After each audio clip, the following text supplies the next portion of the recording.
Сәлем достар, бүгін біз асқазан қыжылынан не көмектеседі, қалай одан құтыламыз, сол жайлы айтатын боламыз. Бірінші қысқаша асқазан туралы айтып кетейін. Асқазан сол жақ қабырғасында орналасқан. Асқазан қыжылы асқазан сөлінің қышқылдығының бұзылуының белгісі. Асқазан қышқылының өңешке қайта түсуі нәтижесінде пайда болады.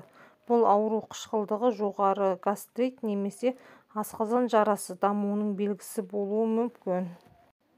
Асқазан қыжылы не себепті болады? Асқазан қыжылы ащы қуырылған тағамдарды, майлы еттерді, сондай-ақ жаңадан піскен тәттілерді шамадан тыс жесеңіздер, соның кесірінен асқазан қыжылы пайда болады.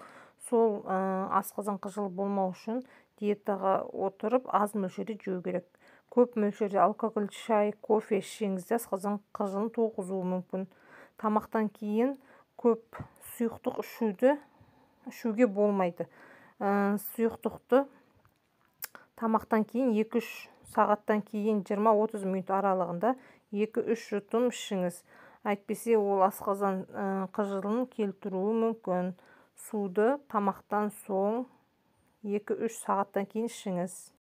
Асқазан қышқылының ауруының белгісі кеуде аймағындағы жану сезімі және асқазандағы спазмолитикалық ауырсыну. Осы екеуі асқазан қышқылының ауруының белгісі болып табылады. Асқазан қыжылын басу үшін көп адам соданы пайдаланады. Сода ол керісінше асқазанға ауырсыну сезімін тудырады. Оны қолданбағандарыңыз жөн. Асқазан қыжылынан құтылудың жолы халық емі, ол аузыңызға аздаған тұз, шамамен 1 граммдай салып, сілекейіңізді жұтыңыз. Тұз жаңағы сөлдің бөлінуін тудырып, өт әсерін бейтараптандырып және қышқылды төмендетеді. Екіншісі, ол орташа мөлшерде картопты тазалап, кішкене бөліктерге бөліп, бір-бірден баяу шайнап, соның сөлін жұтыңыз.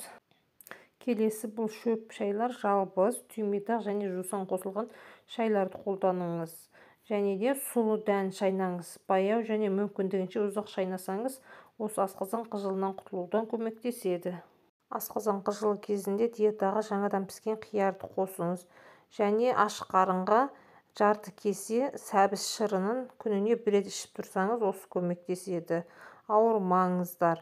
Дер кезінде дәрігерге қаралыңыз. Бұл асқазан қыжылы ауру емес, асқазан ауруларының дамуының белгісі, сондықтан мүмкіндігінше тез дәрігерге қаралыңыз. Ауырмаңыздар.